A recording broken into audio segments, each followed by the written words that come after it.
দীর্ঘদিন ধরে এই যে জাতীয় কবির রাষ্ট্রীয় স্বীকৃতি, যে জাতীয় কবি হিসেবে সেটি না পাওয়ার পিছনে আপনার কারণ কি দেখেন? ধন্যবাদ আপনাকে। চমৎকার একটি বিষয় বলেছেন। আমরা আসলে স্বাধীনতা পরবর্তী বাংলাদেশ যেভাবে দেখতে চেয়েছিলাম, আমাদের আধিপত্যবাদের ভীষণ লড়াইয়ের কারণে আমাদের জাতীয় কবি, আমাদের চেতনার কবি কবি নজরুল ইসলামকে আসলে কোণঠাসা করে রাখার একটা চিন্তা ভাবনা আমরা স্বাধীনতা পরবর্তী সময়ের যারা দায়িত্বশীল ছিল তাদের ভিতরে দেখেছি। যার কারণে অনেক গুণী মানুষ যারা অতিবাহিত হয়েছেন, তারা আমাদের বাঙালি মানুষের চেতনার কবি, যাকে তারা জাতীয় কবি হিসাবে স্বীকৃতি দিতে তারা কুণ্ঠাবোধ করছিল।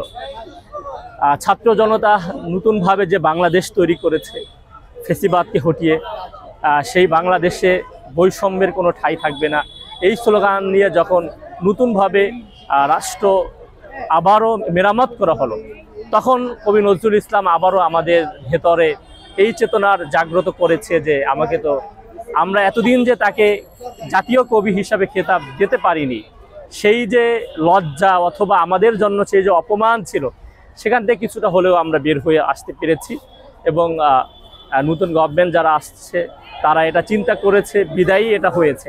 আমরা দেখেছি বিগত সময় এটা করে নাই। আমাদের কাছে মনে হয়েছে যে আসলে ইন্ডিয়ার আধিপত্যবাদের একটা আক্রোশ ছিল কবি নজরুল ইসলাম, যার কারণে আমরা আসলে সবার অবস্থাকেই বড় করে দেখতে চাই। আমাদের কাছে কবি হিসাবে নজরুল ইসলাম যেভাবে সম্মানের জায়গায় অনেক বেশি উত্তীর্ণ, এবং আমরা জানি যে রবীন্দ্রনাথ ঠাকুরও আছেন।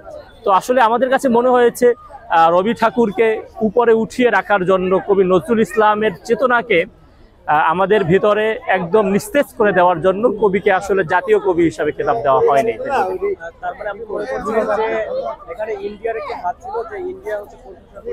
মানে আমরা আমাদের দেশের সাংস্কৃতিক লড়াইয়ের ক্ষেত্রে যে বিষয়গুলো ব্যাপকভাবে দেখেছি, যে ভারতীয় আধিপত্যবাদের একটা চাপিয়ে দেওয়া হয়, এটা হচ্ছে আলাদা একটা শক্তিভাবে আবির্ভূত হয়।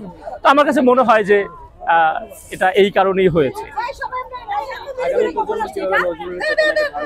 আমরা এটা বিশ্বাস করি, বাংলা ভাষাভাষী মানুষ যতদিন থাকবে ততদিন নজরুল আমাদের জীবনের অন্যতম একটা অনুষঙ্গ হয়ে থাকবে। যখনই বাঙালিরা তাদের অধিকার থেকে বঞ্চিত হবে, তখনই নজরুল তাদের ভেতরে নতুনভাবে চেতনার সঞ্চার জাগাবে। সেই জন্য বাংলাদেশের প্রতিটা পাড়া মহল্লায় সব জায়গায় নজরুলের চেতনাকে ব্যাপকভাবে ছড়িয়ে দেবে এই আশা এবং এই প্রত্যাশা ব্যক্ত করছি। বিশেষ করে নজরুল ইনস্টিটিউট তারা এটা নিয়ে শুরুতেই কাজ করা শুরু করছে। আশা করছি অল্প সময়ের মধ্যে নজরুলের যে দর্শন ছিল সেগুলো সমাজের ভিতরে ছড়িয়ে পড়বে ইনশাআল্লাহ। আরেকটি প্রশ্ন একটু নেগেটিভ পজিটিভ মিলিয়ে বলবেন। অনেক সময় দেখা যায় যে এই চেতনা শব্দকে আবার নেগেটিভ ভাবে ব্যবহার করে মানুষজন সেখান থেকে ফায়দা লোটার চেষ্টা করে বা ফায়দা লোটে আমরা দেখেছি।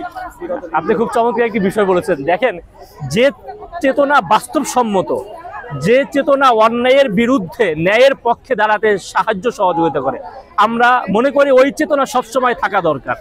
অন্যায়ের বিরুদ্ধে যদি যে চেতনা আমাদেরকে উদ্বুদ্ধ না করবে, ওই চেতনা আসলে কখনোই টেকবে না।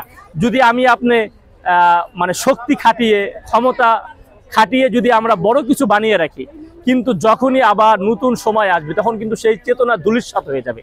তো আমরা নজরুলের যে চেতনার কথা বলছি, নজরুলের চেতনা হচ্ছে ন্যায়ের পক্ষে, অন্যায়ের বিরুদ্ধে, ফেসিবাদের বিরুদ্ধে নজরুলের চেতনা। সেই জন্য আসলে নজরুলের চেতনা সবসময় আমাদের জীবনে অন্যতম অনুষঙ্গ হয়ে থাকবে বলে বিশ্বাস করছি।